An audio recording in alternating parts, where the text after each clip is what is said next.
이슈 털어주는 남자 김종배입니다.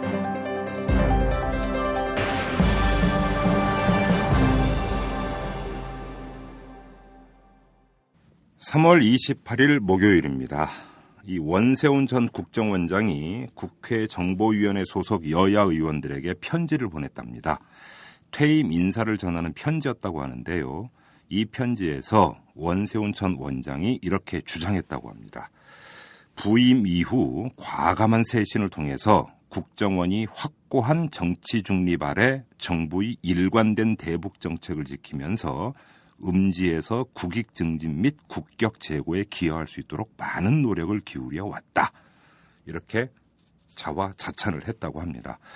이 국정원 직원의 여론조작 사건이 파문을 불러일으켰는데도 자신의 지시 강조 말씀이 더 큰 파문을 불러일으켰는데도 버젓이 정치 중립을 운운한 겁니다. 참 어이없고 답답하죠? 이 소식을 들으시면 더 어이없으실 겁니다. 이 원장님 지시 강조 말씀 문건을 폭로한 민주당의 진선미 의원, 그리고 국정원 직원 여론 조작 사건을 추적한 한겨레 기자 등의 이메일이 해킹당하는 일이 있었다고 합니다. 누구 짓이었을까요? 광고 듣고 시작합니다.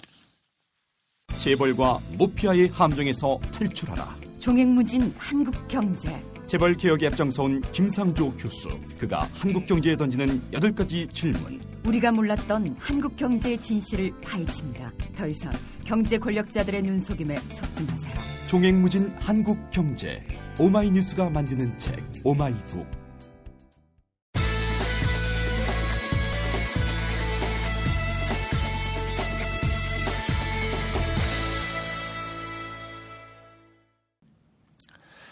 네, 이 삼성 백혈병 노동자 문제, 어제 오늘 된 문제가 아니죠. 하지만 또한 이 해결의 기미를 보이지 않고 있는 문제이기도 합니다. 저희 이탈남에서 지난해에 이 삼성 백혈병 문제에 천착해온 반올림의 활동가를 모시고 인터뷰를 한 적도 있는데요. 근데 이 문제가 이번에 영화화된다고 합니다. 그래서 저희가 이 문제와 관련해서 세 분을 모시고 오늘 인터뷰를 진행하려고 하는데, 저희 이탈남에서 이렇게 이제 세 분을 모시고 인터뷰하는 경우는 아주 이례적입니다. 한 분 한 분 이렇게 소개를 해드리도록 하겠습니다. 먼저 이번 영화의 연출을 맡고 계시는 김태윤 감독 모셨습니다. 안녕하세요. 네, 안녕하세요. 네. 그리고 영화 속 주인공의 실제 아버님 되시는 황상기 선생님 모셨고요. 안녕하세요. 네, 안녕하세요. 황상기입니다. 네. 그리고 이 문제에 천착하고 또 많이 도움을 주고 계신 분입니다. 이종란 노무사 모셨습니다. 안녕하세요. 반갑습니다. 네. 자, 먼저 김태용 감독님께 좀 여쭤봐야 될 것 같은데, 영화 제목이 또 하나의 가족이에요? 네네. 왜 그렇게 지으셨어요, 영화 제목을? 그러니까 제가 이제 반올림을 취재하면서, 예. 그러니까 황상기 아버님하고 이제 반올림 활동가를 취재하면서 이제 이분들이 어떤 이제 가족처럼 되셨구나. 투정의 과정에서 그런 것들을 많이 느꼈어요. 그래서 이제 불현듯 이제 그런 제목을 떠올리게 됐어요. 아, 그래요? 네, 원래는 그런 제목이 아니고 예. 다른 제목이었는데 이제 또 하나의 가족이라는 제목이 어떻겠냐. 이제 다들 좋다고 해서 이제 이렇게 결정하게 되었습니다. 옛날에 삼성 광고 카피 중에 뭐 가족 들어간 이런 카피도 있었죠? 그렇죠? 네. 자, 이 또 하나의 가족 영화, 여기서 다 스토리를 얘기하면 안 되고, 대충 흐름이 어떻게 되는 영화입니까, 감독님? 이제 속초에 사는 예. 택시기사가 예. 이제 주인공이고요. 예. 그게 이제 황상기 아버님을 모델로 한 주인공이고, 예. 그분이 이제 거대 기업의 반도체 회사에 딸이 취직을 합니다. 예. 네. 근데 이제 1년 반 만에 백혈병에 걸려 돌아왔고, 예. 이제 이상한 소문들을 듣게 되죠. 이제 그 딸뿐만 아니라 이제 다른 분들도 백혈병에 걸렸다. 그리고 바로 그 딸에게 일을 가르쳐 주던 사수 언니가 백혈병에 걸렸다라는 얘기를 듣고 예. 아버지가 이제 이 딸의 죽음이 그냥 이제 백혈병에 걸렸다는 것뿐만 아니라 네. 뭔가 문제가 있구나라고 생각을 하고 이제 그 뒤를 캐기 시작하죠. 예. 그러면서 이제 딸의 죽음을 맞이하게 되고 딸과 약속을 하게 돼요. 이제 아버지가 이 억울한 죽음을 풀어주겠다. 산업재해 꼭 인정받겠다. 그리고 해서 이제 기나긴 투쟁을 하게 되고 예. 마지막에는 이제 정말로 승소를 하게 되는 재판에서. 그러니까 지금 그러면 아버님으로 보는 배우가 지금 박철민 씨이고 네네. 또 어떤 분들이 그 출연을 하십니까? 이제 노무사 역할에는 이제 노무사님처럼 미인이신 김규리 씨. 어느 분이? 김규리 씨요. 왜 우리 이종란 노무사님이 지금 그 말씀 듣고 막 고개를 숙이고 계십니까? 좋아서 그러신 것 같은데요. 예. 그리고요. 그리고 이제 이경영 예. 선배님, 그리고 이제 박혁권 선배님, 또 중요한 배역이 있었죠. 지금 어머님 역할을 맡으신 윤유선 씨. 그러니까 박철민 씨하고 윤유선 씨가 이제 그 극 중에서 부부로 그렇죠. 이렇게 네. 나오시는 거고요. 네. 저 그 김태훈 감독님께서 그럼 이제 이게 그러니까 실제 스토리에 기반을 한 네. 그렇죠. 작가 우리 아버님 황상기 아버님께 좀 여쭤봐야 될 것 같은데 네. 어찌 보면 이런 질문을 드리는 게 이게 결례가 아닌가 싶은 생각 좀 드는데 왜냐하면 아픈 기억을 떠올리게 하는 것이기 때문에 그런데도 좀 안 여쭤볼 수가 좀 없습니다. 어떤 일을 겪으신 건지 간략하게 좀 이렇게 말씀을 해주실 수 있으세요, 아버님? 우리 유미가 이 속초가 이제 학교를 전부 다 다니는데요. 네. 이제 초등학교, 중학교, 고등학교까지 이제 속초 학교를 다 다니는데 우리 유미는 남들보다 특별하게 공부는 잘하는 편은 아니었고 보통 아이들하고 다 똑같은 아이들이었었어요. 예. 공부도 뭐 남들보다 잘하지도 못하고 아주 특별하게 못하지도 않고 중간쯤 가는 학생이었었는데 네. 고등학교 3학년 무렵 되면은 이 학교를 진학을 하든지 예. 아니면은 취업을 하든지 그렇죠. 하는 취업반, 진학반 이제 이렇게 들어갔었는데요. 그렇죠, 그렇죠. 그래서 저는 이 유미를 이 어떤 이 전문대학교에 가서 우리 집에 잘 살지도 못하고 유미가 특별히 남들만큼 공부도 잘하지 못하니까 전문대학교 가서 기술을 배워갖고 사회 나와서 그 기술로다 네가 안정적으로 벌어먹고 살아라 이렇게 권했거든요. 우리 유미한테. 예. 그랬더니 우리 유미는 나는 남들보다 특별하게 공부를 잘 하지 못하니까 이 사회에 나가서 취업을 해가지고 내가 돈을 벌어서 유미 밑에 남동생이 하나 있어요. 예. 그래 남자 동생 이 학비를 지가 대주고 그다음에 지가 벌어서 지 시집 가는 미천 지가 벌겠다고 취업을 한다고 이 지가 고집을 세워서 삼성 반도체에 입사를 했는데 예. 결국은 유미가 백혈병에 걸려서 집으로다가 돌아갔어요. 그때 심정이 어떠셨어요? 그때 유미가 백혈병에 걸렸다는 심정은 아주 내가 이 머릿속에 아무런 생각도 할 수 없는 그냥 하얀 머릿속이 하얘진다고 그러죠. 아무런 생각도 할 수 없었어요. 예. 그 이유가 뭐냐면은 이 백혈병이라는 게 제가 걸리면은 상당히 이 안 좋은 병이라서 예. 회복이 잘 안 된다는 걸 좀 알고 있었고 예. 또 한 가지는 우리 집에서는 여태까지 제가 살아오면서 우리 아버지도 그렇고 우리 어머니도 그렇고 우리 집 식구 어느 누구 하나 이 병에 걸려서 고생하는 사람이 한 사람도 없었기 때문에 이 병이 왜 걸렸나 하는 예. 그런 생각만 들었었지. 예. 유미가 병이 처음에는 삼성하고 그 관계를 생각을 못 했었죠. 처음에. 예. 근데 이제 그 따님께서 이제 그 병세가 이제 조금씩 악화되고 그걸 지켜보는 아버지의 심정이라고 하는 것들이 어땠을지 좀 여쭤보는 것 자체가 모아지면 여쭤보지 않겠습니다. 그건 우리 애청자 여러분들도 충분히 짐작을 할 수 있을 거라고 생각을 하는데 그 다음은 오히려 이종란 노무사께 좀 여쭤보는 게 나을 것 같아요. 그 뒤에 어떤 일이 있었던 겁니까? 발병이 됐고. 발병되고 나서 투병 생활하고 골수이식까지 했는데 네. 재발이 바로 됐고 네. 몇 달 만에 2007년도 3월 6일 날 23살의 나이로 이제 돌아가셨어요. 예. 돌아가시고 나서 아버님을 저희가 처음 뵙게 된 게 이제 그 뒤로 몇 개월 뒤로 흐른 다음에 2007년도 여름에 이제 아버님을 만나 뵀었는데 아버님이 그 당시에 이제 하셨던 말씀이 뭔가 이상하다.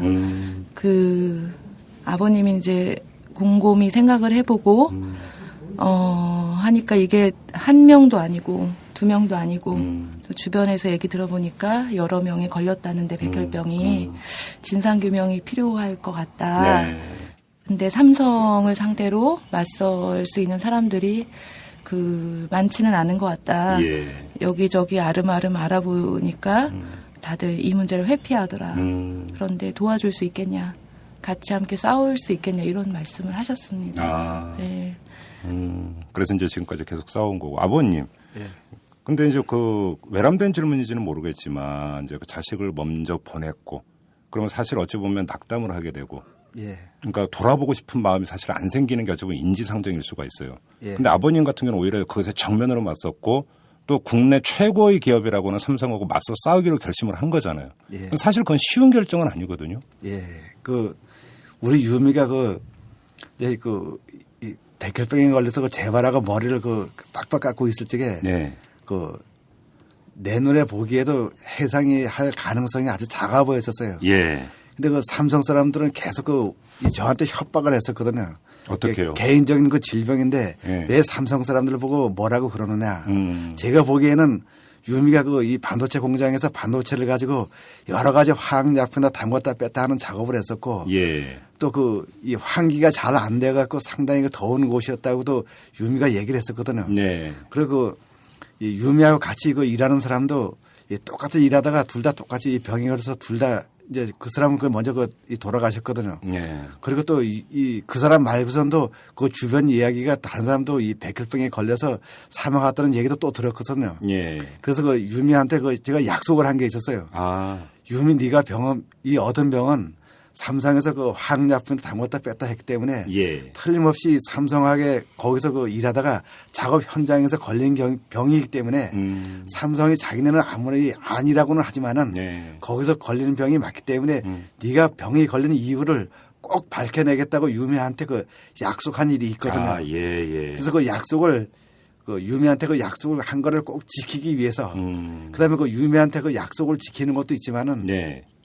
또 유미 말고선도 다른 사람들도 거기서 병에 걸려서 나오는 사람이 있는데 예. 그 사람들 원인 이유도 좀 알아야 될 거 아니에요. 그렇죠. 내 딸이 거기서 병에 걸려서 죽었는데 예. 그냥 무작정 죽었다고 하면은 너무 억울하잖아요. 예. 왜 죽었는지 이유는 알고 죽었어야 될 거 아니에요. 이유는. 그렇죠. 그래서 그 이유를 알아보기 위해서 네. 한 걸음 한 걸음 이 사람 저 사람 이렇게 만나다 보니까 네. 이 노무사님을 만나갖고 여기까지 온 것 같습니다. 그래요. 이종란 노무사님, 지금 이제 고인이 되신 황유미 씨 경우 이제 얘기를 들었는데 한번 좀 총괄을 해보죠. 지금 이 삼성 이제 반도체 공장에서 일을 하다가 백혈병에 걸린 분들. 네. 지금 초선 도합 한 몇 분 정도 되십니까? 삼성 반도체 공장에서 백혈병 그리고 같은 혈액암이라고 네. 얘기하는 악성 림프종 포함해서 저희 제보된 숫자로 파악을 하는데요. 네. 한 50명 정도 50명 있습니다. 정도. 그 가운데 산재 인정을 받은 사람은 그 가운데 산재 인정을 받은 경우는 아직까지 이제 산재를 확정을 받은 사람은 삼성반도체 백혈병의 경우는 아직 한 사례도 없습니다. 단 한 명도 없습니까? 예, 최근에 매그나칩 반도체에서 네. 방사선에 노출돼서 일을 하신 김진기 씨가 근로복지공단으로부터 네. 최초로 백혈병을 산업재해로 인정을 받은 것이 반도체 노동자 백혈병 케이스로는 첫 네. 케이스가 되고요. 예. 그리고 지금 억울하게 죽은 황유미 씨 그리고 같이 일을 하신 이수경 씨 둘 다 백혈병으로 사망한 그 두 분에 대해서는 근로복지공단이 둘 다 불승인을 네. 판정을 했고 그 뒤로 이제 소송을 제기를 해서 1심 재판 결과에서는 산업재해다라고 산재 인정 판결을 받았어요. 예. 그런데 근로복지공단이 다시 항소를 하는 바람에 예. 지금 항소심 재판 진행 중에 있습니다. 그래요. 자, 이번엔 김태용 감독님께 좀 여쭤봐야 될 것 같은데 이 또 하나의 가족은 다큐가 아니라 극 영화 아니겠습니까? 네. 결국은 그렇다면 모든 걸 다 담아낼 수는 없잖아요. 그렇습니다. 네. 어디에다가 좀 주로 이제 그 주안점을 두고 지금 제작을 하고 계시는 거예요? 그러니까 아버님, 어떠한 가장으로서의 딸과의 약속을 지키려는 한 가장 이제 개인적인 싸움과 그 싸움을 이제서 얻는 이제 작은 승리. 승리 아닌 승리라고 할 수 있겠죠. 네. 승리 또는 승리의 과정이라고 할 수 있는 거기까지 도달하기까지의 긴 여정인 거죠. 네. 그래요. 얼마 전에 이제 개봉을 했던 영화 26년인가요? 네네. 거기서 이제 어떤 배우가 이제 출연한 거에 대해서 뉴스를 타고 이런 것도 제가 이제 포털을 통해서 봤는데 네. 사실 이 영화도 상당히 이제 강렬한 사회적 메시지가 담겨 있는 영화로 이제 볼 수 있을 것 같은데 네네. 이런 영화 같은 좀 배우들이 출연하는데 이런데 어떤 부담감을 느끼거나 이런 건 없나요? 어떻습니까? 상당히 많은 부분 부담감을 느끼는 배우들이 있는 것 같아요. 아, 그래요? 네. 근데 그럼 요번에 뭐 박철민 씨라든지 네. 윤유선 씨라든지 네. 아주 흔쾌하게 네. 출연제에 응해 주신 그런 케이스인가요, 그러면? 그분들 같은 경우에는 제가 시나리오를 드리고 음. 이제 얼마 안 돼서 바로 이제 연락이 왔어요? 연락이 오셔서 흔쾌히 하시겠다. 또 김규리 씨도 마찬가지였고요. 아, 그래요? 네. 근데 좀 솔직히 그러니까 좀 그 이 구경꾼 입장에서 좀 걱정이 되는 게 네. 지금 두 가지가 걱정이 됩니다. 투자자가 있었습니까, 이 영화? 없었습니다. 한 것도 없었습니까? 그럼 그렇죠. 제작비 조달을 어떻게 하고 계십니까, 지금? 지금은 이제 제작투레 형식으로 네. 역시 26년 했던 방식인데 26년은 이제 총 제작비의 일부분을 이제 제작투레 방식으로 네. 소화낸 거고요. 음. 저희 같은 경우는 이제 대부분의 방식을 크라우드 펀딩으로. 크라우드 펀딩 제작투레 형태로 지금 모집 중입니다. 그러면 지금 그 예상되는 총 제작비는 어느 정도예요? 지금 제작비는 10억 예상하고 있는데요. 예. 지금 얼마나 모였어요, 그러면? 크라우드 펀딩은 지금 그렇게 큰 액수는 아니고요. 예. 1억 한 5천 정도? 아, 그래요? 네네.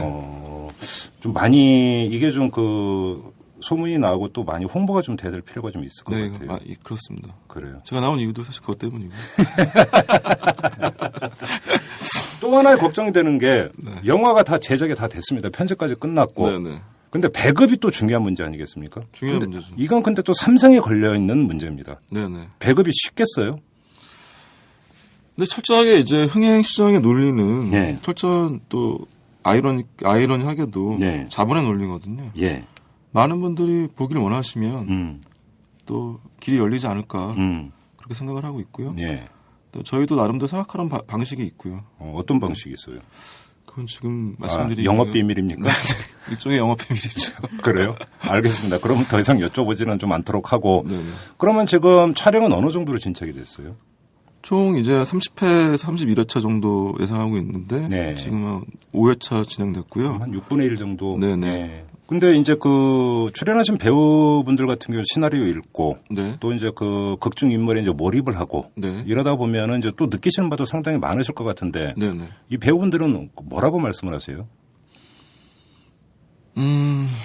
이제 그게 이제 배우분들이 이제 딜레마를 좀 느끼시는 부분들이기도 한데요. 예. 제가 이제 주문한 바는 그냥 시나리오고 영화로 생각을 해라. 예. 사회적 함의라는 거는 우리가 만들어내는 게 아니라 영화가 나왔을 때 대중들이 만들어주는 거다. 그렇죠, 그렇죠. 예. 그렇기 때문에 저희는 이제 영화를 만들 때는 영화만 생각하고 있어요. 거기 철저하게 그냥 몰입을 하는 거고. 네. 그 다음에 이제 이 영화가 어떤 반향을 일으킬지는 우리는 어떠한 예상도 할 수 없다. 다만 이 영화가 많은 사람들을 바꿨으면 좋겠는데 네. 최소 한 명을 바꿨다. 예. 그건 이제 제 자신인 것 같아요. 아, 그래요? 네. 아버님, 이 영화 촬영 현장 혹시 직접 가보셨어요? 예. 어제 그 영화팀에서 그 속초 촬영이 있었는데 예. 그 어제 그 속초역은 이 한겨울같이 아주 눈이 펑펑 내리고 바람도 그렇죠. 불고 예. 바다에서 바람도 불어오는 그 바닷가 옆에서 그 촬영을 했었는데 예. 그 촬영하는 장소에 그 저하고 그 우리 집사람 그 유미 엄마하고 같이 네. 가서 그 영화 장면을 좀 구경도 하고 영화 하시는 분들한테 영화 좀 잘 좀 만들어서 모든 국민들이 잘 이해할 수 있게끔 충분히 이 설득력이 좀 있게끔 이 영화로다가 국민들한테 보여달라고 예. 이 영화 하시는 분들한테 좀 응원의 메시지도 좀 보내고 이렇게 하고 왔습니다. 그래요. 그러면 아버님께서 가셨던 부분이 어느 장면이었어요? 그 영화가? 그 제가 이렇게 갔을 적에는 그 이제 그 우리 집 사람 그 유미 엄마 역할을 그 윤여선 씨가 하는데 예. 이제 그 직장에 가서 일을 하는데 아. 일하다가 이제 집에를 돌아가는 장면이에요. 아. 그래서 집에를 돌아가는데 그 삼성 사람들이 와가지고 예. 그 이제 윤여선 씨하고 눈을 마주쳤어요. 그래서 눈을 마주쳐갖고 픽 돌아서는 그런 그 장면을 찍는 모습을 지켜봤어요. 어떤 좀 감회가 있으셨나요? 그때 그 장면을 좀. 예, 그걸 보니까 그 옛날 그 삼성 사람들 우리 집에서 나를 못 살게 달달 볶던 그런 모습이 좀 생각나갖고 한참 동안 그 몇 년 전의 기억을 좀 되살리는 좀 계기도 됐어요. 아니 도대체 어느 정도로 달달 볶았는데 그러세요? 그 사람들이 저한테 상당히 많은 그 금액의 돈을 줄 테니까 이 사회 사람들 단체 사람들은 절대 만나지도 말고 그냥 조용히 있어라. 이 꼭다물고 가만히 있으라고도 그랬었고 예. 그 우리 집 앞에 와서 나를 그 만나자고 대화하자고 돈 줄 테니까 대화를 하자고 한 며칠씩 또 있었거든요. 그런 모습도 있었고 또는 우리 집은 그 방 구조가 이 문만 하나 탁 열면은 방 안에서 그 이 방으로다 이렇게 쏙 들어오는 그런 구조거든요. 예. 그러니까 저녁에 이제 일 끝나고 집에 가서 밥을 먹는데 우리 집 사람하고 같이 밥을 먹는데 이 바깥에서 문 열고 뭐 과일 바구니 뭐 꽃 바구니 이런 걸 하나 사들고 와가지고 예. 그 대화하자고. 그럼 대화하자는 뜻이 뭐겠어요? 그러니까 돈 줄 테니까 입 꼭 다물고 있어라. 그런 그렇죠, 말 뜻이죠. 그렇죠. 예. 그걸 거부하기 위해서 그 우리 집에 들어온 그 삼성 사람들하고 방 안에서 바깥으로 나가라고 씨름도 한 적이 한 몇 번 있고 그렇습니다. 예, 그래요. 어저께 촬영 현장 오셔가지고 제가 감독석에 모셔놓고 이제 레디 액션 부르게 하셨어요. 그래서 레디 액션 하셨고. 아버님께서 직접? 그러셨어요? 네, 멋지게 하셨습니다. 우리 이종란 노무사님도 지금 이 영화에 지금 등장을 하시잖아요. 예. 그리고 김규리 씨가 이제 본안. 혹시 보셨어요? 촬영 현장 가보셨어요? 촬영 현장은 못 가봤고요. 네. 그 어떻게 시나리오는 한번 지난주에- 읽어보셨어요? 최종 시나리오는 못 봤고 처음에 대강의 얼개는 봤는데요. 지난주에 있었던 이 영화 그 후원의 밤 때 예. 직접 봤습니다. 그럼 한번 이렇게 쭉 봤는데 어떤 것 같아요? 이 당사자로서? 네. 예. 무슨 얘기를 해야 될지 모르겠어요. 일단은 미모로서는 저보다 정말 아름다우시더라고요. 그리고 아마도 글쎄요. 실제 황상기 아버님이 저를 어떻게 여기시는지는 잘 예. 모르겠지만 예. 저보다는 되게 밝은 성격으로 표현되지 않을까 하는 그런 느낌은 좀 받았습니다. 제가 이종란 노무사님한테 처음 전화드렸을 때 깜짝 놀란 게 목소리가 너무 밝으셔가지고 예. 사실 그때 너무 깜짝 놀랐었어요. 왜요? 밝은 게 왜요? 저는 이제 전화를 걸면은 좀 이렇게 선입견으로 예. 좀 진지하고 이제 좀 뭔가 좀 이렇게 그런 톤으로 나오지 않을까 했었는데 너무 밝게 받아주셔가지고 네. 제가 또 찾아뵙게 된 거죠. 그래요. 근데 우리 김태형 감독께 좀 여쭤봐야 될 것 같은데 중요한 것은 이 삼성 백혈병 문제를 바라보는 사회의 시선. 네. 같은 시대를 살아가고 있는 사람들의 시선. 결국 이게 가장 중요한 문제 아니겠어요? 네. 제가 결국 해법을 강구하는데도 결국 시선이 어떤 시선이고 그 시선이 모아지느냐. 네네. 이게 결국은 관건인 것 같은데 네. 우리 김태형 감독께서 보시기에는 이 삼성 백혈병 문제를 바라보는 사회의 시선이 어떻다고 보세요? 좀 양가적 감정이 있는 것 같아요. 그러니까 뭐 삼성이 우리나라를 먹여 살린다. 거기서 따르는 어떠한 희생일 수밖에 없지 않냐. 그런 라고 하는 시선도 시선들이 있고. 분명히 존재하고 있고요. 예. 반대로 이제 어떻게 그런 일이 벌어지느냐. 그런 일이 있어서는 안 된다. 라는 시선이 있는 것 같아요. 그래요. 네. 그러면 그 두 개의 시선 가운데 어느 쪽에 좀 맞추고 싶으셨어요, 영화를? 저는 당연히 이제 후자의 시선에 맞춰야 되는 거죠. 그래요? 그리고 백혈병이라는 게 그냥 이제 제가 이 사건을 바라보는 느낌은 그런 거였거든요. 그냥 어떤 공장에서 예. 일하시던 분이 예. 백혈병에 걸렸다는 문제가 아니라 백혈병의 원인을 자세히 들여다보면 우리나라 지금 현실, 예. 노동의 현실이라는 게 그냥 그대로 드러나는 사건이 그렇죠, 아닌가. 그렇죠. 총체적인 총합인 것 같아요. 그것에. 예. 그래서 제가 이제 고민도 많이 했었죠. 과연 이 문제를 이렇게 어떻게 다룰 것인가, 이거 대중적으로. 네. 이걸 어떻게 시나리오 녹여낼까, 영화로 녹여낼 수 있을까. 그런 거에 대해서 되게 고민을 많이 했던 것 같아요. 아무튼 이 삼성 백혈병 문제가 이제 영화화된다는 보도도 나왔고. 네. 혹시라도 삼성 쪽에서 연락은 없었습니까? 있었으면 좋겠는데 없네요. 일치 없습니까? 이 건네서 이제 건너서 들리는 얘기들이 좀 있었어요. 어떤 얘기였어요? 그게? 만나보고 싶다. 네. 그래요. 아버님 쪽으로도 전혀 연락이 없었습니까? 영화화된다는 소식이 나온 다음에? 예. 저한테도 그 영화에 대한 관련 얘기는 삼성에서 어떤 그 얘기도 못 들어봤습니다. 그래요. 예, 예. 알겠습니다. 이제 그 영화 이야기 말고 이제 다시 그 현실로 돌아가서 삼성 백혈병 문제 관련해서 제가 얼마 전에 뉴스를 본 거는 삼성 쪽에서 그래서 이 대화 제의를 했다 이런 뉴스가 나온 적이 있었거든요. 지금 그 문제는 어떻게 진행이 되고 있는 거예요?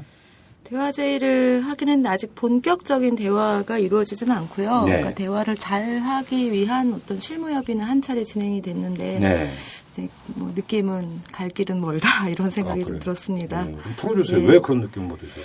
그러니까 나눠야 되는 대화의 포인트가 전혀 다른 겁니까? 예, 일단은 좀 그렇고요. 네. 저희들이 뭐 일단 그런 굳이 표현하자면 일단 정말 제대로 대화를 하기 위해서 그러니까 뭘 대화를 할 것이냐, 누구와 그렇죠. 대화를 할 것이냐라고 그렇죠. 하는 것에 있어서도 사실 예. 큰 차이가 있었기 때문에 예. 일단 그런 좀 네, 쉽지 않은 길이겠구나. 결국은 네, 지금 이런 생각이 이제 노동자분들이나 그 가족분들 입장에서 가장 첫 번째 요구는 도대체 발병 원인을 정확히 규명을 하자. 그죠? 이게 가장 최우선 아니겠습니까? 근데 삼성은 그런 게 아니라 그러니까 어떻게 좀 그러니까 잘 처리하자 이런 쪽으로 지금 계속 가려고 하는 겁니까 대화를? 글쎄요. 사실 딱 한 차례의 어떤 대화가 있었는데 네. 뭐 그 자리에서 모든 걸 다 파악할 수 있진 않았고요. 그런 어떤 그래서 실제 본 협상 자리에 무엇을 논의를 할 거냐라고 하는 것 전에 이제 뭐 누구와 대화를 할 거냐라고 하는 데에서 저희가 이제 피해자 가족뿐만 아니라 저희 이제 반올림도 사실 피해자들 대변해서 되게 공식적인 주체로서 임해서 이제 나갔는데 네. 그 부분에 있어서 왜 여기에 왔는지에 대한 의문 뭐 그런 얘기였습니다. 뭐 자세한 얘기는 제가 반올림이 왜 끼냐? 뭐 그렇게까지 노골적으로 얘기를 하는 거 아니고요. 예. 그러니까 도대체 누구로부터 어떻게 위임을 받고 왔는지를 증명하라는 식의 뭐 이런 얘기도 있었고 네.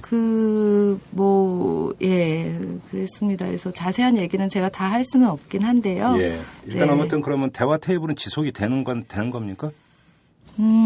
그렇죠. 저희도 노력을 할 것이고 예. 그쪽에서도 노력을 해야 될 거라고 생각을 합니다. 네. 이 문제가 하루 이틀 문제가 아니고 예. 지금 벌써 6년째 접어든 문제이고 예. 삼성이 이것이 직업병 원인 규명 문제를 떠나서 그 도의적인 책임조차 다하지 않는 모습들을 아주 숱하게 수년간 보아왔기 때문에 그런 측면에서라도 삼성이 성실하게 대화를 임해야지 되는 그런 지경까지 왔다 이렇게 그래. 생각이 듭니다. 물론 이제 당사자는 삼성이지만 또 한편으로는 산재로 인정하지 않는 그 공단의 문제도 있고 또 그 문제에 대해서 역학조사를 해야 되는 정부의 책임을 그러니까 그 책임을 방기하는 정부의 문제도 있을 것 같은데 그렇죠. 아버님, 그러니까 이런 어떤 그 정부나 기관 쪽으로는 문제 제기를 해보셨어요?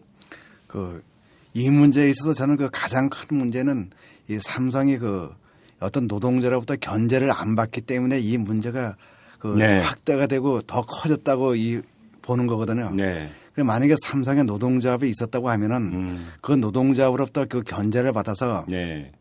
작업 현장에 어떤 발암 물질이 있으면은 그 노동자보다 견제를 받아서 발암 물질을 안 쓰든가 네. 아니면 다른 물질로 다 대체를 해서 안전한 사업장으로 다 노동자가 일을 해서 이 병이 안 걸리게끔 그 견제를 받았겠지요. 네. 그러면은 삼성 작업장은 훨씬 더 지금보다 안전한 사업장이 될 것이고 예. 만약에 그렇게 했는데도 예. 환자가 나왔다고 하면은 예. 그 환자를 노동조합에서 대변을 해서 예. 그 안전한 치료와 예. 그 산업재해를 받을 수 있는 길을 그 노동자로부터 아마 충분한 이 인도를 받았을 거라고 이렇게 생각을 하는데 네. 삼성의 노동조합이 없었기 때문에 이런 문제가 커졌다고 생각을 하거든요. 예. 그래서 앞으로라도 삼성에도 진짜로 다 이 문제를 해결하고 싶다고 하면은 이 노동조합을 인정을 해서 네. 노동조합으로부터 그 견제를 받으면은 예.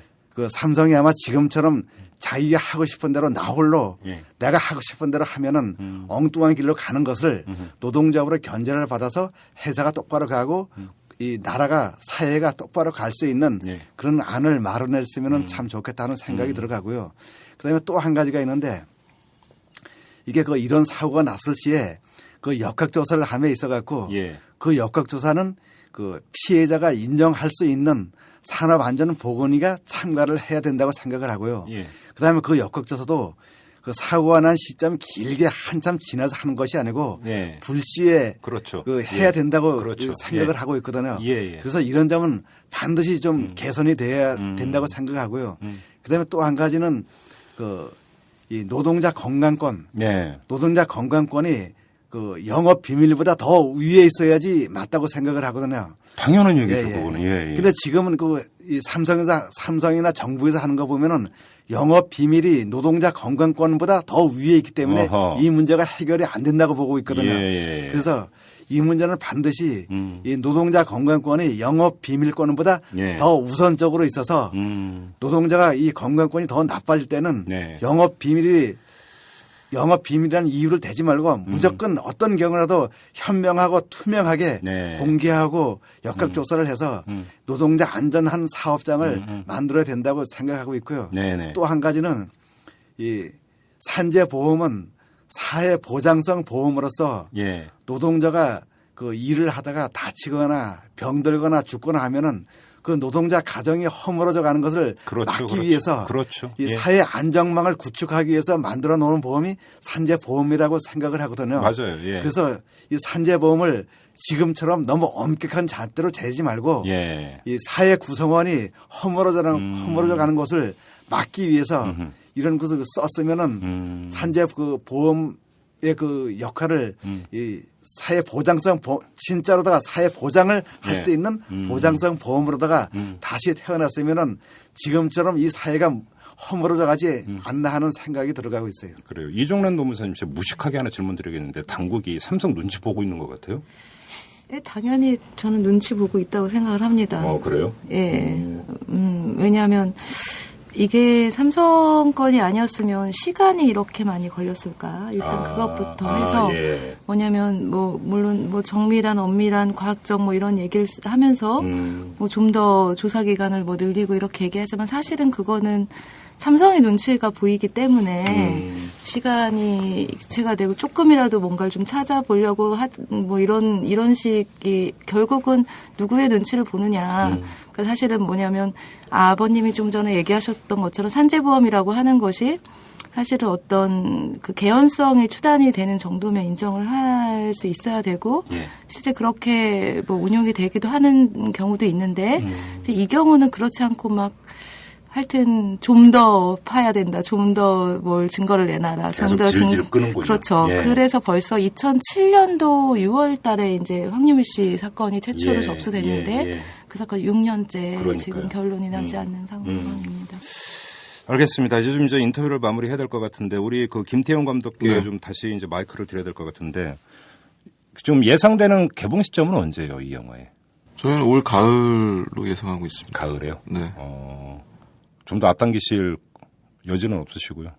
아니죠. 이제 촬영이 끝나는 시점이 5월 중순 정도 될 것 같고요. 야. 그다음에 이제 편집하는데 또 오래 그렇죠. 걸리죠. 편집과 이제 후반 작업이 사실 영화에서는 또 지난한 과정이기 때문에 예. 가장 빨리 해도 9월인 것 같아요. 네. 가장 빨리 해도. 네네. 이게 그 추석하고 이게 맞닿아 있으면 네네. 여러 가지 문제가 생기지 않나요? 그 극장에 거는. 그렇죠. 예. 저희는 오히려 네. 그런 이제 큰 영화들이 나오는 시점보다는 지슬 같은 영화가 이제 요즘에 개봉하잖아요. 예. 벌써 3만 명 돌파했다고 그러죠. 네네. 예. 그런 것처럼 저희도 이제 그런 좀 조용한 개봉 시기를 생각하고 있어요. 그래요? 네. 근데 지금 이제 문제가 지금 이제 펀딩인데 네. 지금 한 10억 정도를 예상하고 있는데 1억 5천 정도밖에 지금 이게 안 됐으면은 네네. 앞으로 좀 갈 길이 참 먼 것 같아요. 네네. 자, 결국은 이 삼성 백혈병 문제에 관심을 갖고 있는 우리 시민들, 네. 우리 시민들의 결국은 십시일반, 네. 결국은 이것을 통해서 제작비를 조달을 해야 되는 것이 결국은 길인 것 같은데, 네. 자, 그런 시민들에게 어떤 말씀을 하고 싶으십니까, 감독으로서?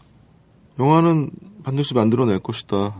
그다음에 여러분들에게 보여드릴 것이다. 네. 그리고 그 결과물은 분명히 훌륭할 것이다. 예. 라고 말씀드리고 싶네요. 네. 그래요. 좀 어려운 환경에서 지금 영화를 제작하고 계시는데 결국은 삼성 백혈병 문제는 어찌 보면 우리 가족에게도 닥칠 수 있는 그런 문제 아니겠습니까? 결국은 무엇보다 중요한 것은 시민들의 관심인 것 같고 개봉을 하고 나서 그냥 관람객으로 가는 것도 중요하지만 이 제작에 동참하는 것도 아주 중요한 하나의 과정이 아닐까 이런 생각을 좀 하고요. 저희 이탈남 입장에서도 자, 이 또 하나의 가족이라는 영화에 우리 애청자 여러분들이 좀 많이 관심을 가져줬으면 한다라는 이런 바람을 좀 전하면서 오늘 인터뷰는 좀 마무리하도록 하겠습니다. 세 분 오늘 말씀 고맙습니다. 네, 감사합니다. 네. 시사평론가 김종배가 진행하는 이슈 털어주는 남자. 시사의 최전선에서 여러분의 궁금증을 풀어드립니다. 네, 목요일에 전해드리는 오창익의 인권 이야기 시간입니다.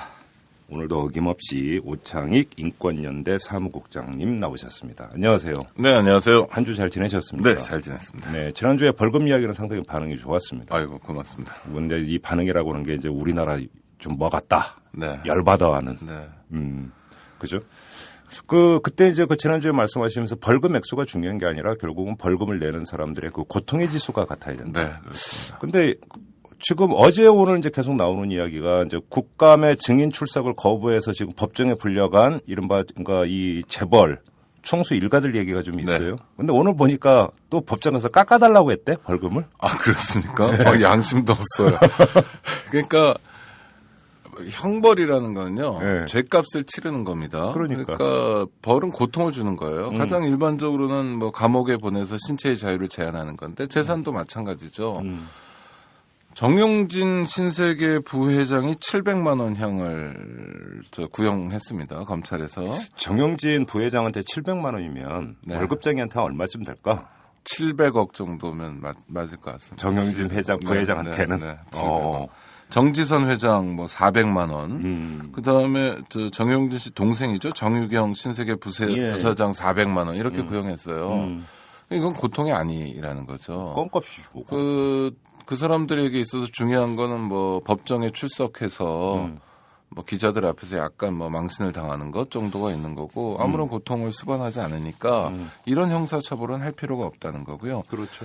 벌금 관련해서 지난주에 제가 벌금을 못 내면 교도소에 간다 이렇게 말씀드렸잖아요. 네.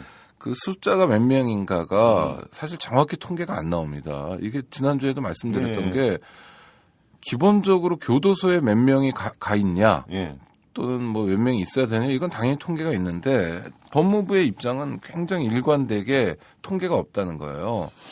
무슨 자랑이에요, 그게 지금. 아니 그러니까요. 별도로 통계를 내지 않는다 이런 얘기인데 하여튼 민주통합당 의원 통해 가지고 지금 최근 5년간 노역장 유치 현황을 제가 어제 받아봤는데요. 네.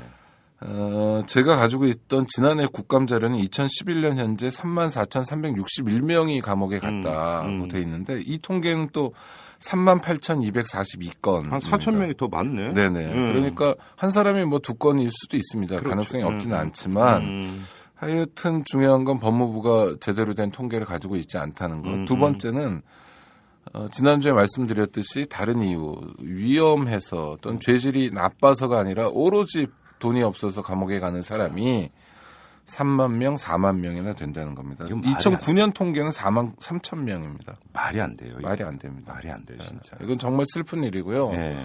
그리고 교도소에 있는 사람들의 마음 있잖아요. 그러니까 다른 건 좀 승복할 수 있어요.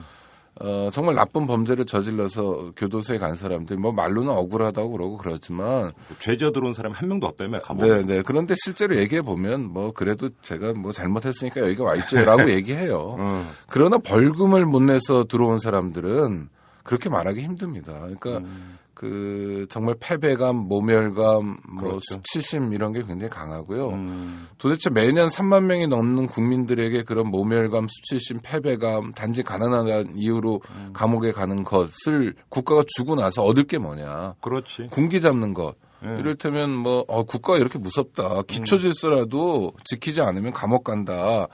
라는 정말 유치한 수준의 식민지 시대에나 가능했던 공포를 심어주는 거 말고 국가가 얻는 것이 없기 때문에 이건 고쳐야 되는 거고요. 앞서 말씀드린 것처럼 재벌 회장이나 일가들, 총수 일가들 경우에는 이 소득에 따라서 매겨야 됩니다. 그래서 정용진 회장 같은 부회장 같은 사람이 거짓말이나 뭐 과장하는 게 아니라 정말로 한 700억 정도 벌금을 선고받으면요. 좀 신경 좀 쓰겠네, 그때는. 그 자기 돈으로 내야 되기 때문에 회사 돈으로 못 내거든요. 그러면 막 주식도 팔고 이래야 되는 거 아닙니까? 그렇죠. 경영권 방어도 어려워지고 이러니까 다음부터는 국감 잘 나오죠. 근데 한번 이 문제 가지고 국회의원들하고 한번 얘기 나눠본 적이 있어요. 이거 하려면 법을 바꿔야 되는 문제잖아요. 그렇습니다. 법을 바꾸면 되죠. 국회의원들한테 법 좀 바꿔라 이렇게 촉구 좀 해보셨어요? 네, 여러 차례 했고요. 뭐래요, 국회의원들? 뭐 앞에서야 다 좋은 생각이고 뭐 좋은 일이라고 하죠. 그런데 저는 이제 국회의원의 의정활동 전반이 사실 뭐 우리 정치의 후진성하고도 관계 있는데 뭐 보스가 있는 데는 보스에게 잘 보이기 또는 뭐 지역구에서 뭐 인사 열심히 하기 뭐 이런 것들 수준에서 머물러 있지 않습니까? 그러니까 네. 국회의원이 어떤 일을 열심히 해서 평가받는 풍토는 아닌 것 같아요. 열심히 하는 것하고 맞아요. 실제로 뭐 자기가 정치 생명을 이어가는 것하고 별개이기 때문에 또 특히 이런 일들은요, 이 당사자들이 똘똘 뭉쳐 있거나 당사자들이 어느 정도 위력을 가시할 수 있으면 사안이 잘 풀립니다. 그래서 제일 잘 풀리는 게 검사나 검사 출신들이 자기 기득권 방어하는 게 잘 풀리는 거예요. 돈 없어서 교도소에서 노역하고 있는 사람들이 근데 뭐 뭉치고 뭐 이렇게 없잖아요. 없죠. 다 파편화돼 그러니까. 있고 개인일 뿐이고 예. 그나마 사회적 영향력이 거의 없는 분들이기 때문에 이 사안을 자기 것으로 받아 안고 의정활동을 하는 분은 없고요. 저희 단체에서 좀 찾아서 해보겠습니다. 참 네. 국회의원 얘기하니까 그 뜬금없지만 새길로 네. 잠깐만 한 네, 2분만 빠져서 궁금한 게 하나 있는데 얼마 전에 심재철 새누리당 의원이 뉴스의 중심에 섰습니다. 네네. 본회의장에서 핸드폰으로 누드 사진 보다가 사진 기자의 카메라에 걸려서 네. 자 이거는 어떻게 봐야 되는 겁니까? 뭐 국회 본회의장에서 해서 안 될 일이라고 보고요. 네. 점잖지 못한 행동이라고 봅니다. 근데 그런데 사진 문제는- 기자가 카메라 네. 줌으로 당겨서 보도하는 네, 걸 네, 어떻게 네. 봐야 돼요? 아니 당겨서 볼 수도 있을 것 같아요. 그런데 문제는 심재철 의원이라고 이름을 박아서 보도하는 방식. 아 그건 문제가 네, 있네. 그건 좀 뭐 공인이어서 뭐 법률에서는 수인 의무, 참아야 될 의무 네. 그런 것에 포함된다고 하는데 그래서 얻을 수 있는 공익이 별로 없기 때문에 아. 그냥 뭐 땡땡땡 국회의원 해도 되는데요. 네. 그런 면에서 저는 그 어떤 인터넷 매체였는데 좀 과도한 또 약간 정파적인 이런 보도를 한 것 같고요. 그래요? 그 다음에 줌으로 당기는 것도요. 뭐 이게 종종 사고가 나요. 언론에 보도가 되고 있어요 지금. 그렇죠. 뭐 메모 같은 거 이런 그건 거. 문자 그러니까 메시지도 한번 보도가 국민의 되고. 알 권리도 있는데 네. 국민의 알 권리와 개인의 프라이버시 바로 그 문제죠, 그 사이에 바로. 네. 이제 약간의 진폭이 있습니다. 그런데 예. 이거는 뭐 칼로 뭐 두부나 이런 거 자르듯이 딱 이만큼은 알 권리고 이만큼은 프라이버시라고 얘기할 수 없는 상황이 있어요. 그래서 구체적인 케이스를 가지고 얘기해야 되는데요. 가장 많이 논의되는 거는 이제 범죄 관련 보도들입니다. 그렇죠. 그러면 뭐 흉악범이나 이제 연쇄살인범 같은 경우 있으면 뭐 그 사람 얼굴을 보여주는 건 물론이고 범행 행태도 아주 소상하게 하고요. 유영철 사건의 경우엔 유영철이 머물렀던 오피스텔에 뭐 이 구조까지 다 설명을 해주고 하는데요. 영국에 이런 일이 있었어요. 그 연쇄살인범 부부였는데 사람을 죽이고 이제 사체 유기를 집 벽에다 했습니다. 아 저도 그러니까 뉴스 본 기억이 공구리 나요. 예, 맺힌다고 예, 하는데 예. 그렇게 했어요. 그게 발각이 됐어요. 근데 예. 런던 경찰청이 어떤 결정을 했냐면 집 전체를 하얀 천으로 다 이렇게 감싸 버렸습니다. 그래요? 그 집을 보면서 런던 시민들이 공포를 일으키게 된다는 거죠.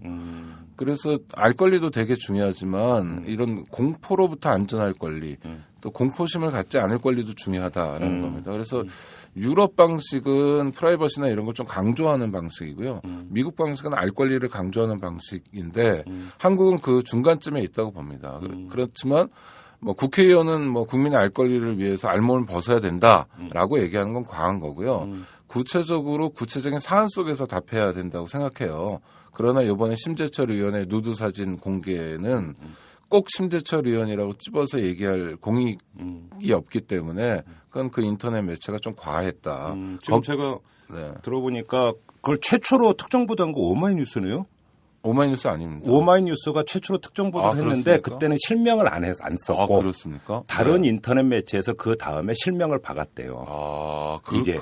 그러면 그 다른 인터넷 매체가 이 특정 매체에 나와서 다른 매체를 비판하는 건 좀 부담스럽긴 하지만 정말 잘못한 거고요. 오마이뉴스의 보도 태도는 저는 옳다고 봅니다. 그러면 그러니까 몇 년 전에 어떤 또 일간지에서 뭘 보도한 적이 있었냐면 또 본회의장에서 한 국회의원이 문자 메시지를 보는 걸 줌으로 당겨갖고 보도를 했는데 네. 일면에 사진을 네, 네. 박았는데 문자 메시지 내용이 오빠 지난밤 즐거웠어 뭐 이런 거였어요. 아이고 저런. 물론 그때는 실명을 안 박았어요. 네. 자, 근데 제가 하나 궁금한 게 이럴 때 이거 통신 내역이잖아요. 그럼요. 통신 내역을 이렇게 해서 이것도 알 권리 보장 아닙니다. 차원으로 그건 해석될 수 있나요? 불법이고요. 아, 그렇게 봐야 되나요? 불법이죠. 네. 보도인데도? 네, 그럼요. 아, 네, 그런가요? 불법이죠. 불법이고 그거는 아니 국민하고 아무 상관없는 거고요. 그 사람의 사생활이고 예. 그 오빠가 정말 친동생일 수도 있는 거고 오빠를 찾은 사람이 즐거웠다는 게 우리가 상상하는 그런 게 아닌 저녁을 잘 먹었다 이런 것일 수도 있으니까 그렇게 하면 저는 안 되는 것 같고요. 아, 그래요? 뭐 노회찬 의원 사건 같은 경우도 이제 엑스파일 공개 네. 의원직도 상실하고 이렇게 됐는데 그러니까 전 공익이라고 해서 뭐든지 다 까발리는 게 좋은 사회는 아니라고 봅니다. 국회의원이라고 해서 뭐 모든 게 다 까발려져야 되는 건 아니고요. 그것이 시민 다수에게 어떤 영향을 미치거나 정책에 영향을 미치거나 할 때는 그럴 때는 뭐 밝혀야죠. 그렇지만 이게 굉장히 모호합니다. 그러니까 구체적인 사건에서 구체적인 답을 찾아야 되는 것 같습니다. 아, 그래요. 알겠습니다. 케이스별로 좀 봐야 된다 이런 네. 말씀이고요. 제가 좀 개인적으로 궁금해서 여쭤봤고.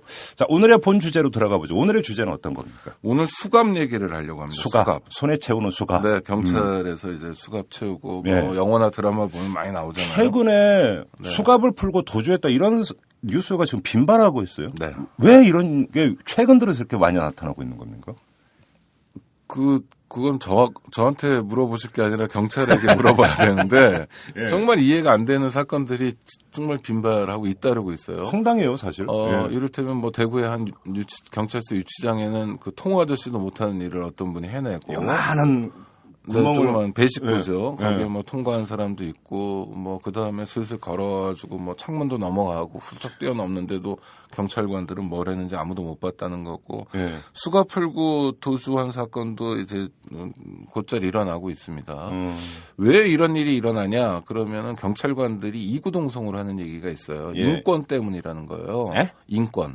무슨 말이에요, 그게? 아니 그러니까 인권이란 단어, 이 두 음절 단어가 네. 대한민국에 와서 고생하는 경우가 많아요. 어떤 분들은 세계 어디에도 없는 인권 문제가 북한에만 있다고 생각하시는 분들도 있고, 예. 그 다음에 이제 경찰관들처럼 이건 기강회의라고도 말할 수 없을 정도로 굉장히 낮은 수준의 경찰 작용이 안 되고 있는 건데요. 그거를 왜 인권 탓을 하는지 모르겠는데 논리 전개는 이렇습니다.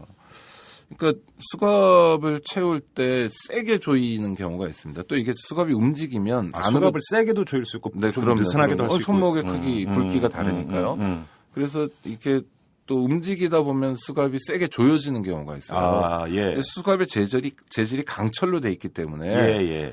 굉장히 아픕니다. 아. 이게 아프다고 하는 정도가 뭐 멍이 드는 사람도 있는데요. 심지어 예. 살이 패이거나 출혈이 나거나 뼈가 드러나는 경우도 있어요. 아, 진짜요? 그럼요. 그 쇠로 손목을 두 개를 이제 꽉 조이고 있고 이게 이 톱니바퀴 방식으로 돼 있는데 한 칸 올라가면 아, 아내가? 네네 허리띠 같은 이야, 게 그러면 고통이 잠겨- 상당하겠네요. 이게. 그럼요. 예. 그래서 수갑을 찬 사람들이 가장 많이 하는 얘기가 경찰관들에게 수갑을 풀어달라. 힘들다 뭐 예. 이런 겁니다. 예. 이 수갑을 꽉 조이면 인권 문제가 나온다는 거예요. 그건 뭐 당연합니다. 왜 쓸데없이 수갑을 꽉 조일 필요가 없죠. 예. 두 번째는 인권 문제가 나오면 국가인권위원회 진정을 한다.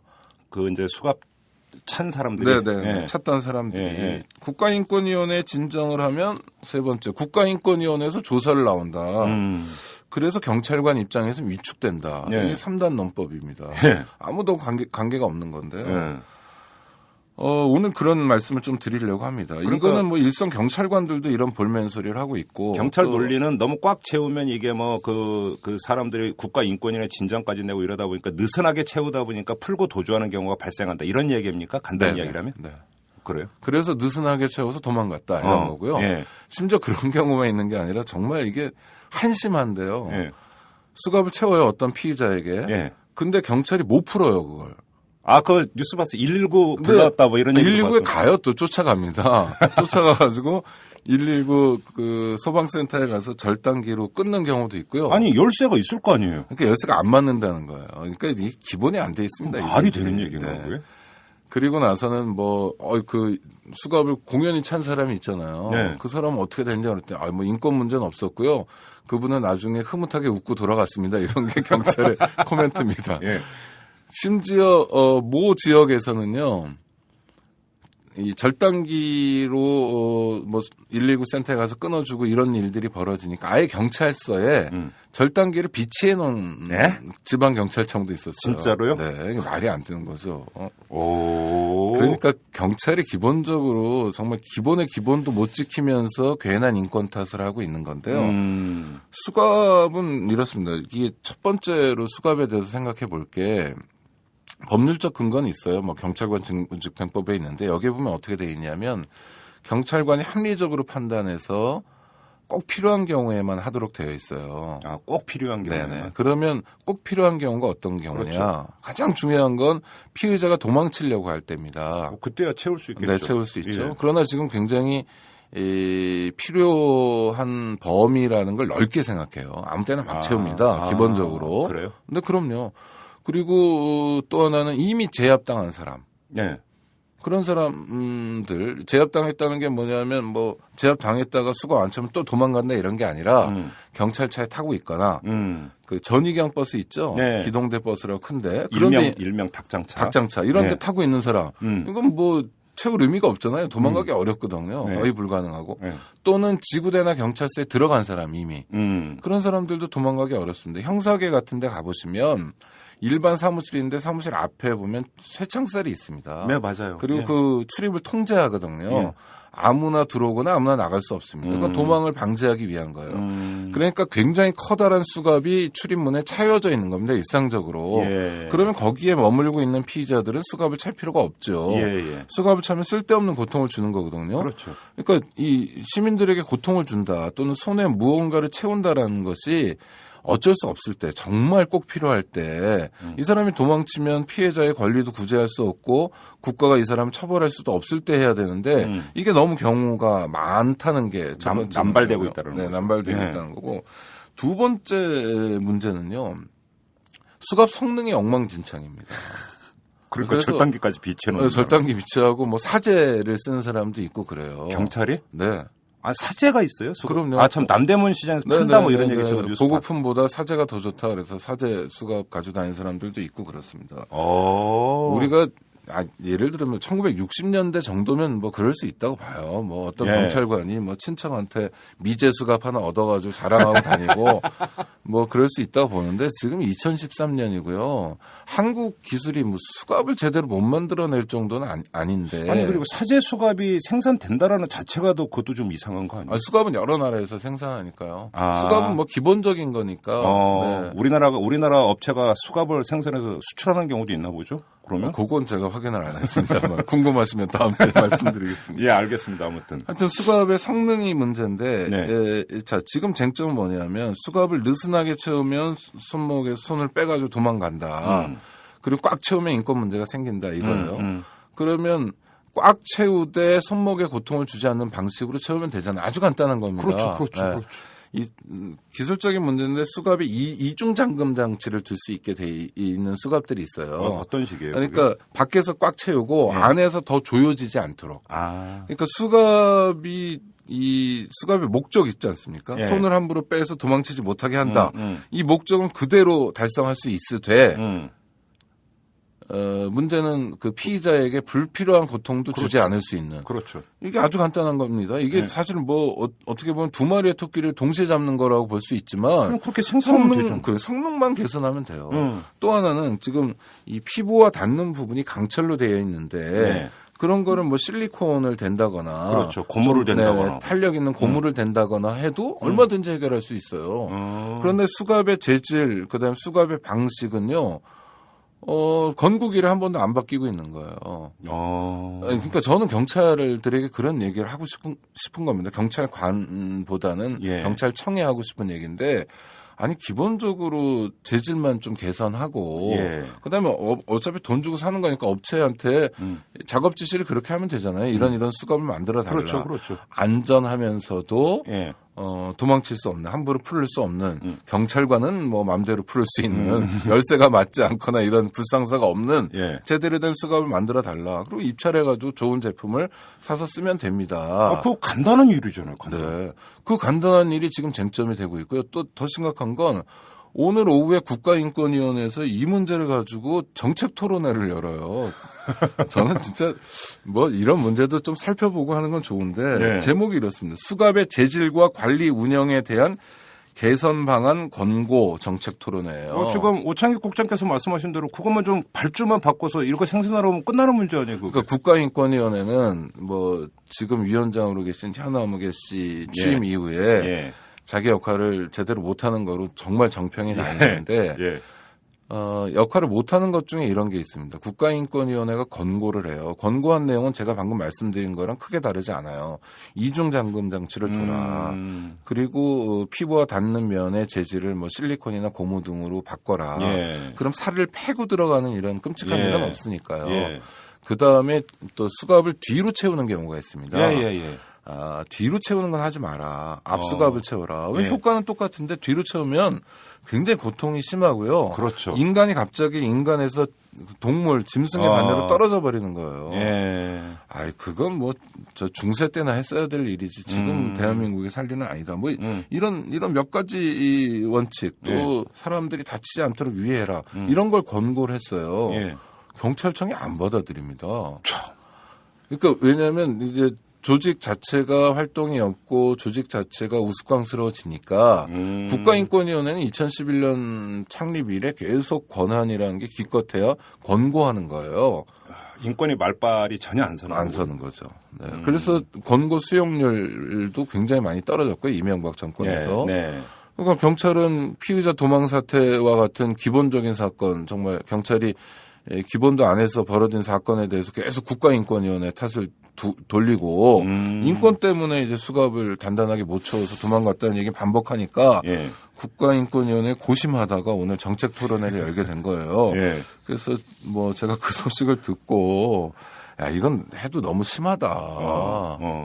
그래서 우리나라 이렇게까지 좀 유치한 논의 수준에서 머물러 있으면 안 되고 경찰만 하더라도 자기 업무나 뭐 인권 보장이나 이런 거를 선진화시킬 수 있는 굉장히 여러 가지 숙제들이 남아 있는데 수갑 가지고 얘기해야 되느냐 이런 답답한 마음이 들어서 오늘 말씀드리고 있습니다. 네. 근데 외국 같은 경우는 그럼 수갑이 어떻게 되어 있어요? 지금 말씀하신 그대로예요? 그럼요. 그리고요. 영국의 예를 들고 싶은데요. 예. 우리나라 말고 이제 대부분의 외국은 자치경찰입니다. 그렇죠. 우리나라는 국가경찰이에요. 예. 가까운 일본도 자치경찰이에요. 예.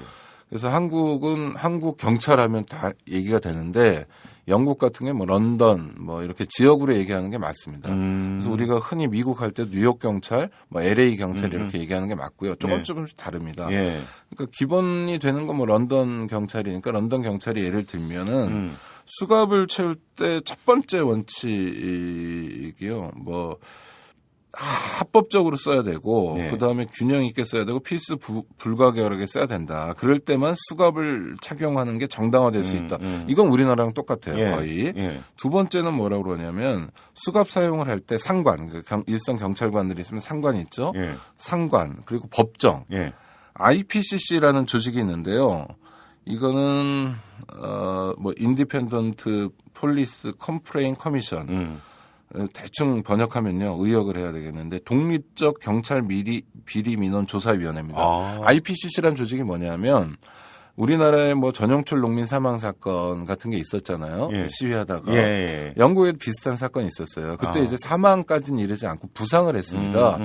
그러니까 영국 시민단체나 뭐 이런 데서 굉장히 문제 제기를 많이 해서 경찰만 전담하는 감식 기구를 만들자. 그러니까 국가인권위원회가 경찰만 하는 이런 구조를 만들어낸 거예요. 직원이 한 400명 되는데요. 경찰 감시기구네 간단히. 네, 밥 먹고 경찰만 감시합니다. 오. 굉장히 힘이 있고요. 예. 그다음에 국가인권위원회는 지금 뭐 대한민국 국가인권위원회는 수사 중인 사건 이런 것도 못 다루는데 예. 거긴 수사 중인 사건도 다룰 수 있고 그렇습니다. 그래요? 영국의 한 75년 된 유명한 인권단체가 리버티라고요. 예. 한국의 인권연대, 제가 일하는 단체랑 아주 비슷합니다. 예. 자유 쪽에 공권력하고 싸운 일을 많이 하는데 그 단체 전 대표가 지금 뭐 IPCC 부대표로 일하면서요. 거의 시민단체 수준에서 경찰 감시를 해요.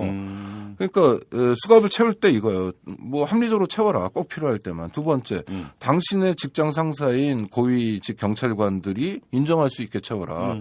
나중에 법정에서 인정받을 수 있게 채워라. 뿐만 아니라 IPCC라는 뭐 국가인권위원회보다 좀 강화되고 경찰만 감시하는 기구에서 납득하게 채워라 이거예요. 그러니까 인권단체 허락받고 채워라 이 수준의 얘기를 하고 있는 겁니다. 네. 그럼 어떻게 되냐면 매뉴얼도 아주 구체적이기 때문에 경찰관들이 그 문제에 대해서 굉장히 신경 쓰게 되는 겁니다. 불필요한 경우에 안 채워요. 영국 경찰이 세계 경찰의 뭐 기본이 되거나 하는 경우가 많은데 실제로 영국 경찰은 길거리에서 총도 안 가지고 다니고요. 한국 경찰은 다 총 가지고 다니는데 상당히 권위도 있고 그렇습니다. 육모방망이 같은 거 하나 가지고 다니면서도 질서를 잡고 맞아요. 주민들에게 상당히 영향력 있는 체험 활동을 하기도 해요. 왜냐하면 경찰 활동이 일관된 거예요. 그러니까 수갑을 채울 경우를 경찰관만이 아니라 시민들도 예측할 수 있는 겁니다. 위험한 사람 수갑 채워야죠. 그 사람이 난동 부리고 있는데 수갑 채워야죠. 그러나 군기 잡으려고 불필요한 고통을 주려고 경찰이 얼마나 무서운지 보여주려고 수갑 채우는 일은 절대 없다는 게 런던 경찰청의 가장 확고한 입장입니다. 제가 이제 뉴스 보다 보면 종종 이제 피의자가 이제 그 TV 화면에 나오잖아요. 근데 수갑을 채는데 그 위에 또 수건을 덮어요. 수갑을 안 보이게 하기 위해서. 왜 이거는 또 왜 그런 겁니까? 그게 마구잡이로 수갑을 채우면서 또 수갑을 그러니까 뭐 초상권의 연장인데요. 프라이버시 등 인격권이라고 표현할 수 있는데 수갑을 차고 있다는 건 수치스러운 상태고 부끄러운 상태니까 그거를 보여주지 말자는 거예요. 제 얘기가 바로 그거예요. 그럴 거면 정말 꼭 불가피한 경우만 채우고 아니면 채우지 말라는 얘기지. 그 얘기가. 그러니까 수갑을 채우는 건 오래됐습니다. 뭐 1000년도 넘고 2000년도 넘었을 것 같은데 지금 같은 재질은 최근에 나왔겠지만 이것은 인간에게 사실은 해서 안 될 짓. 좀 뭐 안 하면 좋은 일이거든요. 그럼 최소화해야 된다. 그런데 우리는 수갑에 대한 넓은 의미에서 법 규정은 있지만 규정이 없어요. 지금 또 심각한 게. 경찰관이 엿장수인 거지. 네. 아까 영국 경찰 같은 경우에는 뭐 상관이나 법원 또 인권 기구에 설명할 수 있을 만큼 수갑을 채워야 된다라는 뭐 규정이 있는데 한국은 지금 규정이 없고요. 그러니까 규정이 없으니까 아무 때나 채워도 되는 거고 수갑을 채운 것 때문에 경찰관이 뭐 처벌받거나 하는 일도 없는 겁니다. 또 수갑을 찬 상태에서 포승줄을 또 묶는 경우도 있습니까? 네, 포승을 묶을 수도 아니 있어요. 왜 이중으로 그렇게 해요? 포승만이 아니라 연승이라고 모르시죠? 연승은요 연달아 묶는 거예요. 포승을. 이제 줄줄이 굴비 엮듯이. 그러니까 재판 받으러 가는 사람들 이렇게 줄줄이 엮는 거 제가 봤어요. 굉장히 비인간적이죠. 그게 무슨 진짜 굴비도 아니고. 네. 그 다음에 족쇄를 채우는 경우도 있습니다. 이게 다 관련 규정에는 있어요. 지금도 족쇄를 채워요? 뭐 하지 말라고 하는데 법률적으로는 가능합니다. 가끔은 족쇄를 채우는 경우도 있어요. 그런데 뭐 수갑만 채워도 못 도망가요. 수갑 묶고 도망가는 건 굉장히 어렵고요. 그러니까 불필요한 고통을 줄 이유가 없다는 거죠. 그 사람이 어떤 범죄를 저질렀으면 당연히 고통을 받아야 돼요. 인권단체는 무슨 범죄자 인권만 챙기냐 이런 오해들이 많은데 수고 언론들이 그런 거 자꾸 퍼뜨리더라고요. 전혀 아니고요. 제가 말씀드리면 일관됩니다. 죄값 치러야 돼요. 죄값은 고통으로 가야 된다는 건데 그러나 법원이 판단한 고통 말고 불필요한 고통을 줄 필요는 없다는 거죠. 그렇죠. 또 하나는 그 사람이 죄인인지 아닌지 모르잖아요. 검거 단계에서는. 그렇죠. 피의자일 뿐인데 그야말로 의심받을 뿐인데 그때 불필요한 고통을 줄 필요는 없다는 거고 또 하나 이렇습니다. 이제 장비 전반에 대한 이제 안전 교육 기준이라는 게 있어요. 경찰에 스스로 마련한 겁니다. 수갑은 간단하게 딱 한 줄인데요. 사용 요건 및 사용 방법에 대해서 부서 발령됐을 때 한 번 하든지 연간 1회 한다는 거예요. 정말 이 교육이 진행되는지 경찰관에 대한 이제 그 교육이. 네네. 그러나 이제 사용 방법입니다. 이거 수갑을 어떻게 채우고 어떻게 풀고 이걸 꼭 교육해야 되는지 모르겠지만 하여튼 그건 교육이 있다는 거고요. 두 번째 장비가 안전한지 검사해야 되잖아요. 그 규정도 딱 한 줄 있었습니다. 이 톱날이 회전해가지고 채우는 방식이라고 말씀드렸지 않습니까? 그러니까 허리띠 같은 거 이렇게 톱날 같이 이렇게 있는 거 생각하시면 돼요. 그 회전이 자유로운지 여부, 과도한 힘을 들여야 되는지 여부, 물리적 손상에 의해서 모서리 등에 날카로운 부분이 있는지 여부를 연 1회 주기로 안전 검사를 한다는 게 전부예요. 다시 말씀드리면 수갑이 자기 기능을 하고 있는지, 예. 경찰관이 수갑을 제대로 채울 수 있는지, 사용 요건을 알고 있는지, 사용 방법을 알고 있는지가 경찰이 원하는 전부라는 거예요. 그 수갑이 피의자의 손목에 어떤 영향을 미칠지, 정말 안전한 건지, 안전 검사를 한다면 정말 그 안전성을 검사해야 되잖아요. 수갑을 제대로 채울 수 있는지만이 아니라 풀릴 수 있는지도 봐야 되는 거고, 네. 손목에 불필요한 고통을 주고 상처를 주지 않는지를 검사하는 것도 없다는 거예요. 관련 규정도 없지만 이런 규정 만들면 되고요. 제가 경찰에 얘기하고 싶은 건 아주 간단합니다. 이거는 뭐 대책을 강구하고 이럴 것도 없어요. 예산이 뭐 굉장히 많이 드는 것도 아니에요. 조금 성능 좋은 수갑으로 바꾸면 되는 거고요. 그 다음에 경찰관들이 사비를 털어서 사제 수갑 사가지고 다니는 모습은 정말 부끄러운 모습이다. 그럼 말이 안 되는 얘기죠. 네. 그거를 가지고 국가인권위원회 탓이라고 볼멘소리 하는 것도 잘못된 거고 자기 역할 제대로 하면서 경찰 활동을 했으면 좋겠다라는 게 수갑에 대해서 제가 말씀드리고 싶은 겁니다. 알겠습니다. 네. 제가 여기서 궁금한 건 아주 그 소소하게 궁금한 네. 건데 수갑에는 마스터 키가 없습니까? 마스터 키가 없고 그거마다 이렇게 열게 되는데요. 그러니까 키가 대체로 비슷합니다. 근데 마스터 키라고 얘기할 게 아니라 이렇게 돌려 따는 방식인데 대충 이 수갑 저 수갑에 맞아요. 근데 조금씩 다르고 뭐 그렇습니다. 그래서 네. 열쇠 잃어버리면 이제 119한테 가는 거구나. 그래서 아니 열쇠를 잃어버리는 경우도 있는데 잃어버린 게 아니라 열쇠가 안 맞는다는 거예요. 그리고 두 번째 영화 보면 네. 수갑이 강철이 아니라 플라스틱으로 돼 있는 전기선 묶는 것처럼 돼 있는 그런 수갑도 등장을 하던데 그 영화에서만 나오는 거예요. 그렇죠. 아이리스에 나오는 거 예. 제가 봤는데요. 예. 그건 굉장히 멋있게 생겼더라고요. 예. 그리고 무슨 전자장치도 있을 것 같이 뭐 생겼는데 그래서 그걸 도입해야 되는지 모르겠는데 일선 경찰관 중에서 이런 정책 제안을 했던 경찰관이 있어요. 수갑에 이제 전자장치를 둬가지고 수갑이 풀러지게 되면 경찰관서 출입문이 자동으로 닫히게 하자. 예. 그러면은 뭐 혹시 풀러져도 도망의 염려가 굉장히 떨어지는 거 아닙니까? 또는 뭐 경보음이 울리도록 하자든지. 그러니까 그런 수갑을 만약 도입한다면 그 돈이 굉장히 많이 들까? 별로 안 들 것 같아요. 또 하나는 수갑이 뭐 경찰관들이 다 수갑을 사용해야 되는 건 아니거든요. 그렇죠. 정말 필요한 경우에만 제한적으로 사용하고 네. 수갑에 지금 방금 어떤 경찰관이 제안한 것처럼 안정장치나 뭐 첨단이라고 얘기하기도 어렵습니다. 요새 그런 거를 스마트하지도 않아요. 별로. 80년대 방식인데 뭐 경보음이 울리게 한다거나 또는 문이 자동으로 닫히게 한다거나 하는 안정장치만 둬도 지금 얘기하는 거는 다 과거의 일로 돌릴 수 있잖아요. 그러면 성능 좋은 수갑을 만드는 책임 누구에게 있느냐? 경찰청에 있죠. 그럼 경찰청이 자기 책임, 기본적인 자기 책임을 하고 나서 이제 인권 타령을 하든지 무슨 언론 탓을 하든지 인권 단체 탓을 하든지 국가인권위원회 탓을 하면 좋겠다라는 생각이에요. 알겠습니다. 좀 정리를 하면 일단은 그 수갑을 채워야 되는 경우가 경찰이 자의적으로 해석할 여지가 너무 많다라는 게 이게 하나가 지금 문제고. 네. 또 한 가지는 그 불가피하게 채우는 경우가 있죠. 이럴 때 이제 이 수갑의 재질이나 이런 방식이 너무나 낙후되어 있고 잘못되어 있고 이것도 좀 개선이 필요하다는 이런 말씀으로 좀 정리를 하도록 하겠습니다. 자, 오늘 여기까지 진행하겠습니다. 고맙습니다. 네, 고맙습니다. 안녕하세요. 오마이뉴스 대표 오연호입니다. 오늘 방송 잘 들으셨나요?